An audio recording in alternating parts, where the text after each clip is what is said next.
Hey everybody, this is Jeff from my garden hydroponics, and just wanted to share with you a little bit more today about the project. We're on day 12 and we've got some residents in the hydroponic garden, and they appear to be doing pretty well. I've got quite a few things planned this weekend. Thought I might share a video on how to plant into the medium, especially with some juvenile plants. I want to see if I can't get a few more in the system, since the ones that I have right now are doing as well as they are. And then also wanted to share a little bit more about the project, which I'll probably do that right now. So this is my hydroponic garden. It's made up of 15 pots, all using pea gravel as the medium. Just straight, simple pea gravel available at your local hardware store. This is the Vigro pea pebbles. This is one bag of probably 8 that I bought, so I used about 7 to fill the 15 pots of my hydroponic garden. And I've got a little left over that I'll probably use to raise the height of some of the beds if I need to, which I'm looking at one where the entire surface is pretty wet. I'm gonna most likely want to raise that. It's been 2 days since I shored up all the leaks in the system, and I'm not really seeing any water loss.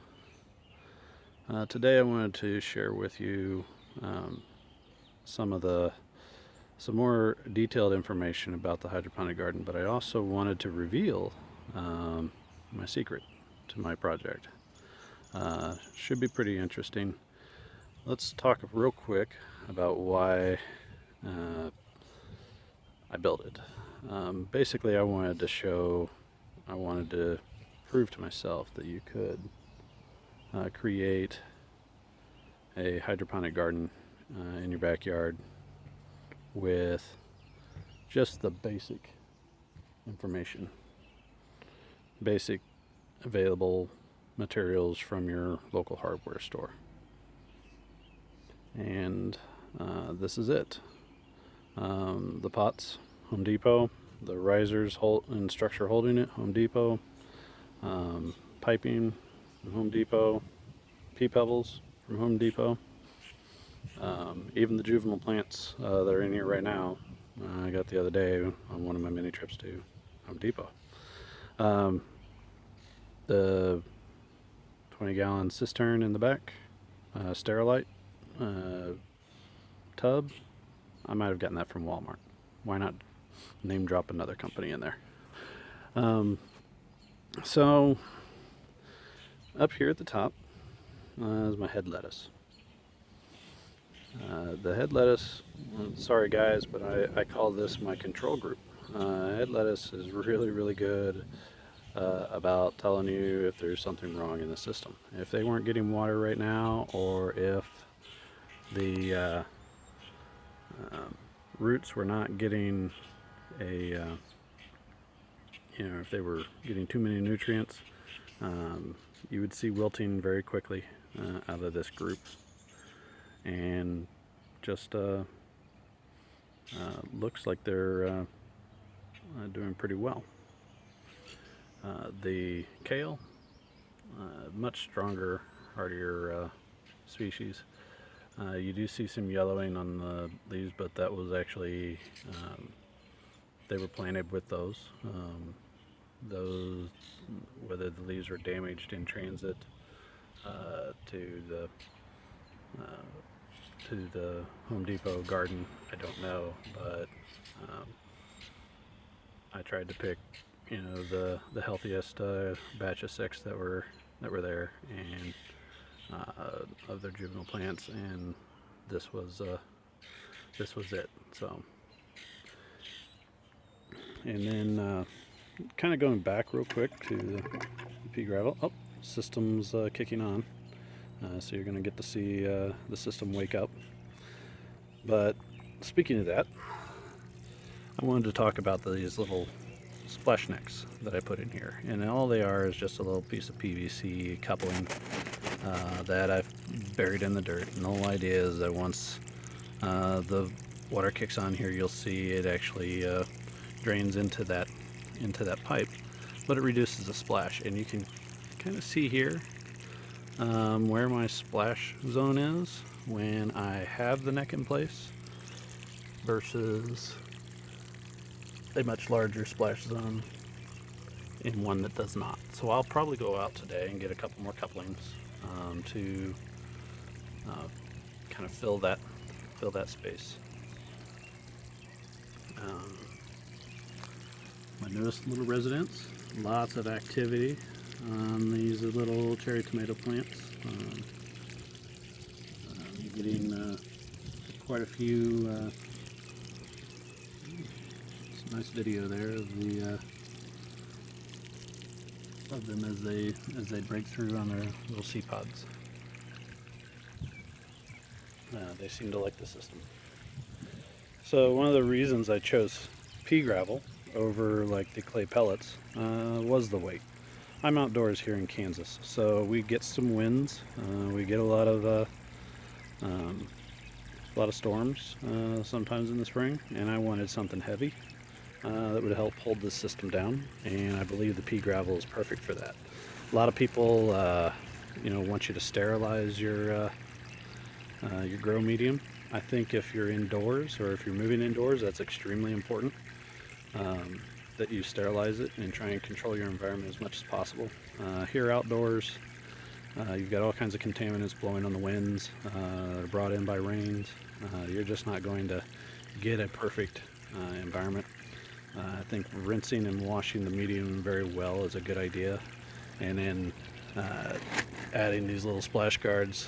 One of the main purposes is to reduce the splash, but also keeping water off the surface will reduce algae, and it will also prevent evaporation, so loss to the system. So very important, which is why I will need to address probably the pot here in the center that seems to be pretty wet across its entire surface. I'll need to get it raised a little bit higher and drier. So cherry tomatoes, these are my first residents in here, and I am visibly seeing growth. They've each grown just probably about an inch or two, but they are definitely growing and showing off their color. So looking pretty good. Romaine lettuce, very healthy romaine lettuce. Just looks very strong. Doesn't seem to mind the system at all. I can see these from the window when I look out into the backyard, and just tell that the whole system's still working really well. And then here are my bell pepper plants. They've been in the system for about 2 days. They seem to be doing very well. And the only difference about them, between the bell peppers and the small cherry tomato plants, I put them in these lower sections on purpose. I figure as bigger plants, I'm going to need to build some sort of a structure to help guide them, as they grow taller. I figured it'd be easier from the lower pots. Additionally, these are the two pots, or these pots at the bottom, have the bell siphon that I put in my other video, but that's going to fluctuate the water level and lower the water level quite a bit more in these lower pots. Even for these bell peppers, I placed them up on a little hill.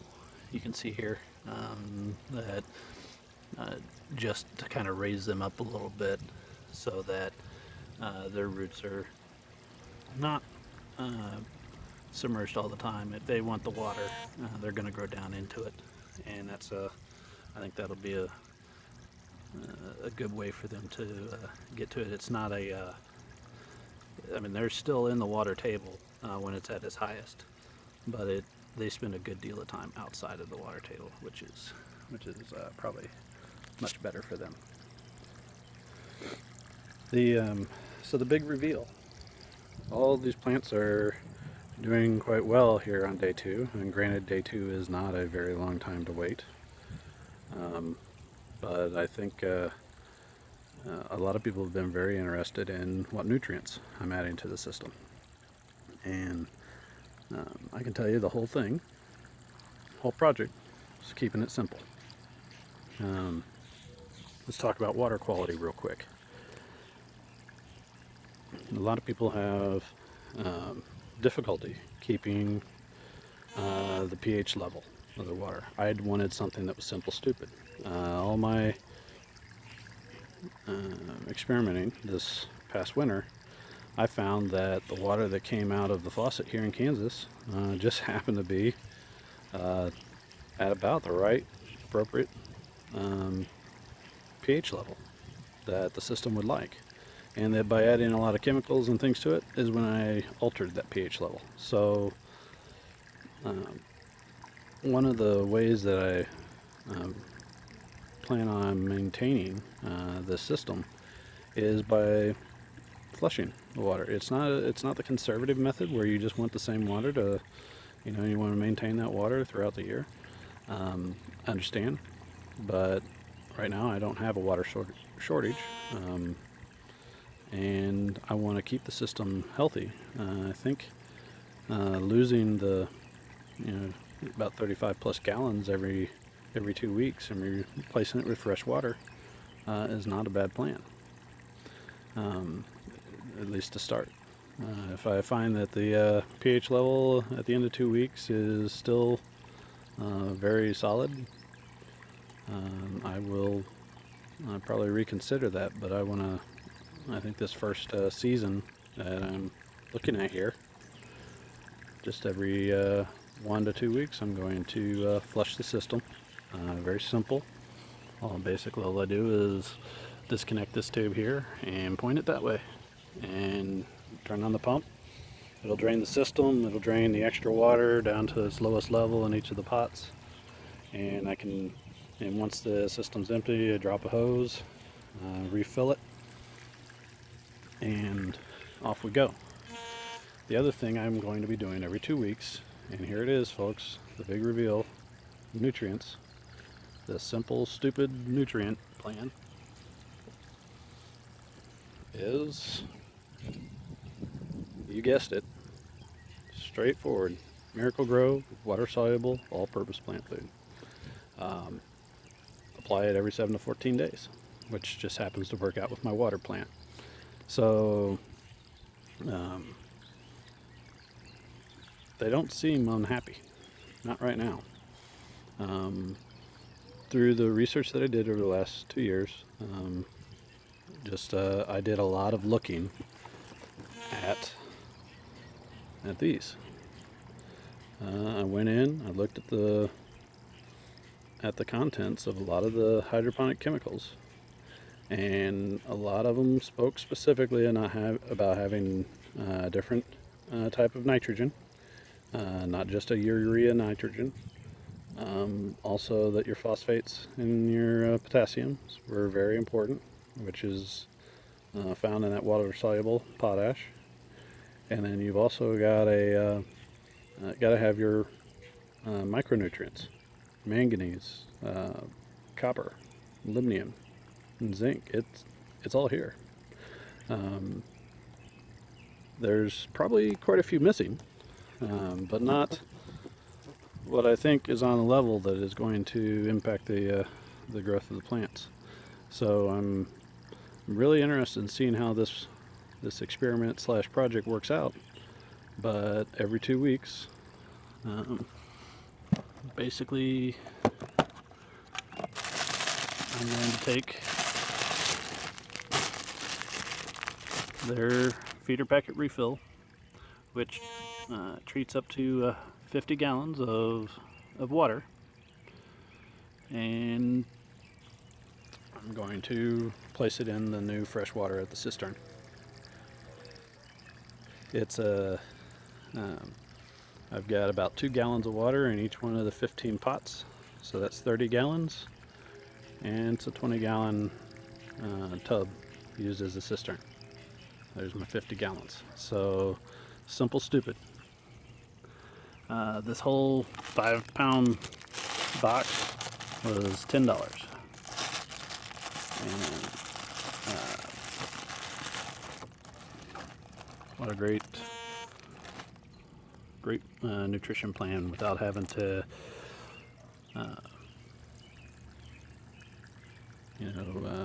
carve out a bunch of time to chase down new nutrient products online. All of this can be done at your local hardware store.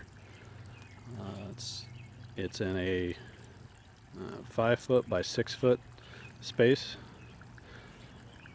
I mean, roughly the same space you could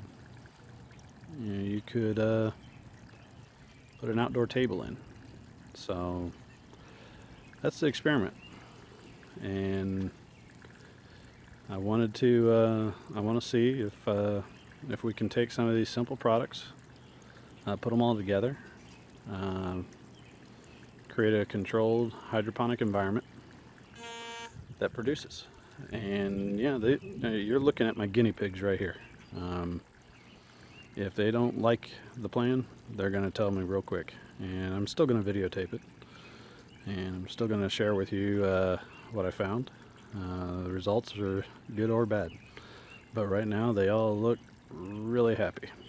So keep following, subscribe below if you can, and follow along, because it should be pretty interesting to watch me this summer, as I will show you some of the details of the construction, and we'll be building some other interesting projects to go along with this, and also to just show you some of the daily and bi-weekly maintenance of the system. So keep growing, enjoy. This is Garden Hydroponics. Thank you.